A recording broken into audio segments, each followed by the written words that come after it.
Usu või ära usu, ma asun Tartu linnas praegu ühel peatänaval ja see on tegelikult autotee.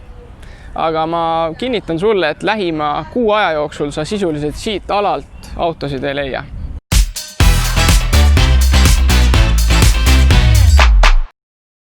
Minu nimi on Rando ja ma olen noorsootööd teinud pea 7 aastat. Seega ei ole mul mingit illusiooni, et lihtsalt ilusa nime pärast, Autovabaduse puiestee näiteks, jookseksid noored kohe tormi siia.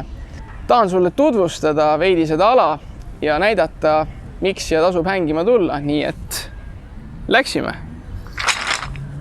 Näiteks täpselt siia kohta tuleb korvpalliväljak ja siin me näeme tänavatoidu võimalusi ja väga huvitav kiigelabürint Tartu 2024 poolt. Väike Pinksiväljak ja siis me jõuamegi kõige olulisema osani ehk siis meie noortekeskuseni. Lisaks kõigele eelnevale on võimalik meie noortekas siis osaleda erinevates võistlustes, näiteks mängida pallimänge, saab teadusteatrit teha, saab osaleda teadusteatris.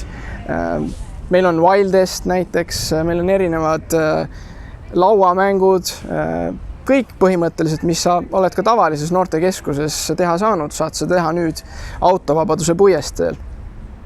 Ja meie tegemistega täpsemalt kursis olemiseks jälgi meid Instagramis ja vaata meie Facebooki. Täpsemat infot selle kohta leiad selgituste lahtrist. Nii et kohtumiseni Autovabaduse puiesteel täpselt siin.